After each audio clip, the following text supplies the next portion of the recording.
Hello दोस्तों, veterans नमस्कार। मैं दीवान सिंह। आपको पता है कि 25/3/2025 को भारत सरकार का एक फाइनेंस बिल पास हुआ। राज्यसभाओं की बात है और इसमें validation of the central civil services pension rules and principles ऐसा कुछ एक्सपेंडिचर के लिए आया था और उसकी काफ़ी गलत एक्सप्लेनेशन करके ये फैला दिया गया कि भारत सरकार ने पेंशन रूल्स में परिवर्तन कर दिया है और जो पे कमीशन आएगा 8वें वेतन आयोग उससे पहले जो रिटायर हो गए उनके लिए उसका फ़ायदा नहीं होगा। मैंने कई जगह से देखा इसको, हमारे पास फ़ोन भी आने लगे।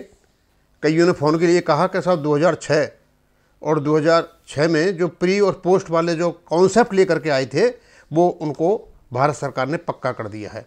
तो पहले तो हम ये देखेंगे वास्तव में ये है क्या, या हम इसको कोई कन्फ्यूजन हो गया जिसकी वजह से हमें कोई परेशानी हुई। और साथ ही साथ जो बैंकर्स का एक केस चला हुआ है पेंशन अपडेशन का माननीय सुप्रीम कोर्ट में, वो भी ये सोचने लगे कि यदि इस प्रकार का कोई अमेंडमेंट आया है, भारत सरकार ने कुछ किया है, तो इसका मतलब बैंकों का जो पेंशन अपडेशन वो भी नहीं होगा। पर ये सारी की सारी निराधार चीज़ें थी। आज हम इसको क्लैरिफाई करेंगे। सिर्फ ये क्या था, validation of the central civil services pension rules and principles for expenditure के लिए किया है इन्होंने on pension liabilities from the consolidated fund of India passed in Lok Sabha as part of finance. यानी जो CCS रूल्स 1972 हैं या उनमें उसके बाद कोई भी अमेंडमेंट हुए, 2021 में भी हुआ है और 2023 में भी हुआ है। और क्या अमेंडमेंट है वो आपको वही बताऊंगा, उनको वैलिडेट किया है। अब इसमें भाई कोई अमेंडमेंट, ऑल्ट्रेशन, कैंसिलेशन ऐसा कोई वर्ड नहीं आया है। यानी CCS रूल्स 1972 में जो बने थे अब भी वो लागू हैं, उनको वैलिडेट किया है, वो वैसे ही रहेंगे। चाहे 2021 में कुछ परिवर्तन हुआ है, 2023 में परिवर्तन हुआ है, उनके साथ रहेंगे। तो इनमें तो कोई ऐसा है नहीं कि प्री और पोस्ट वाली कोई बात हो, वो 2006 में हुई थी। और ये रूल जो बने हुए हैं, ये जो खर्चा निकलेगा कहां से, कंसोलिडेटेड फंड ऑफ इंडिया से, इसके लिए इन्होंने एक validation of the central civil service rule को बनाया है। और जब ज़्यादा बहुत कुछ होने लग गया तो ये था द लेजिस्लेशन वैलिडेटिंग। वैलिडेटिंग का मतलब होता है लीगल अप्रूवल। अब लीगल अप्रूवल किसका कर रहे हैं ये, CCS पेंशन रूल्स 1972। यानी पे कमीशन 6वें से कोई लेने देना नहीं है, प्री और पोस्ट का कोई मतलब नहीं निकलता। केवल ये जो 1972 के रूल्स जो हैं उनको वैलिडेट कर रहे हैं। The legislation validating the central service rules 1972 including all amendments and instructions issued thereunder was passed in Lok Sabha on March 25, 2025 as part of the Finance Bill 2025 and made effective from June 2025 जून 1972। यानी सब कुछ जो कुछ हो रहा है 1972 से ही हो रहा है, उसके बाद से कोई लेन देन नहीं है। अब ये कह रहे हैं अमेंडमेंट की बात, तो इस एक्ट के अंतर रूल्स के अंतर्गत जो भी अमेंडमेंट हुआ, तो एक तो कोई इनका अमेंडमेंट हुआ था किसमें, CCS में 2021 में। ये किसके लिए था, ये था इसको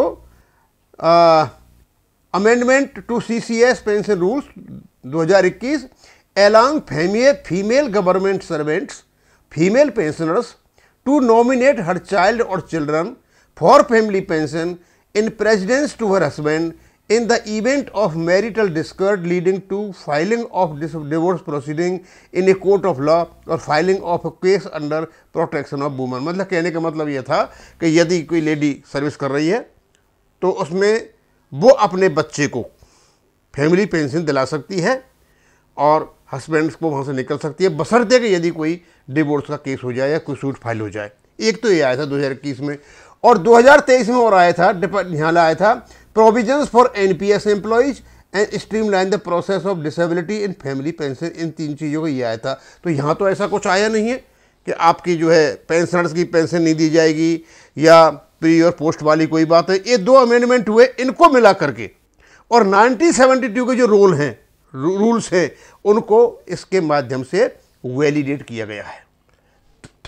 तो हमारी बात भी हुई, कई वेटरन्स के फ़ोन आए हमारे पास कि साहब 2006 में जो प्री और पोस्ट लगाया था उसको इन्होंने पक्का कर दिया है, लेकिन 2006 के प्री पोस्ट से कोई लेना देना नहीं है।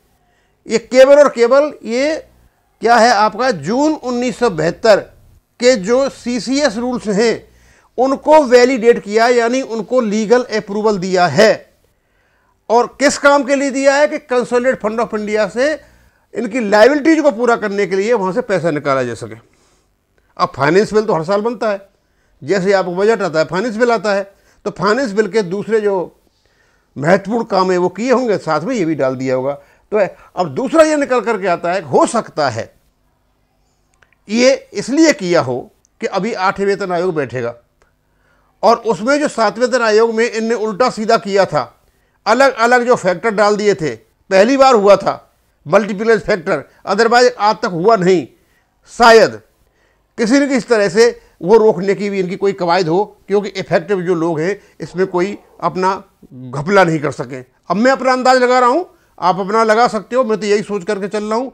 और यदि इन्होंने ऐसा कुछ नहीं किया है प्री पोस्ट, तो इसका मतलब इन्होंने OROP में प्री 2016 और प्री 2000 वो की ये कर रखा है 17 पोस्ट 2017, तो वो भी ख़त्म हो जाना चाहिए। अब देखेंगे इसका अर्थ क्या निकलता है, लेकिन फिर भी जो हमारी फाइनेंस मिनिस्टर हैं श्रीमती निर्मला सीतारमन, उन्होंने क्लियर कर दिया, no change in pension rules, clarifies FM। She clarified that the 6th central pay commission CPC had introduced a distinction between pensioners based on the January 2006 cut-off, which was upheld by the Congress-led UPA government pension rules ENS express news service. उन्होंने 27 मार्च 2025 कहा था कि ये जो cut off date की जो बात थी, ये UPA गवर्नमेंट ने 2006 में 6वें वेतन आयोग में एक स्कीम लगाई थी।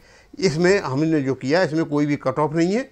हमने केवल और केवल जो 1972 के जो रूल्स हैं या उनके बाद जो भी अमेंडमेंट हुए हैं, जैसे 2021 में हुआ और 2023 में हुआ है, केवल और केवल उनको वैलिडेट किया है, यानी रूल्स वही रहेंगे और वही रूल्स मतलब लीगली अप्रूव्ड रहेंगे, लीगली वैलिडेट रहेंगे। और केवल ये जो वैलिडेशन वाला जो चक्कर पड़ा है, ये केवल और केवल इसके तो ये पता चलता है कि कंसोलिडेटेड फंड ऑफ इंडिया से पेंशन की लायबिलिटी को पूरा करने के लिए, कोई रूल बनाने के लिए, वहाँ से फंड निकालने के लिए, पैसा निकालने के लिए इनमें कोई परिवर्तन किया है। अब मैं इसको यहीं ख़त्म करूँगा। थैंक यू, धन्यवाद। और साथ में ये भी मानना चाहूँगा कि यदि आपका कमेंट्स हैं, हो सकता है मैं गलत हूँ, मैं तो यही अर्थ लगा रहा हूँ, तो आप कृपया मुझे बता सकते हो। थैंक यू, धन्यवाद।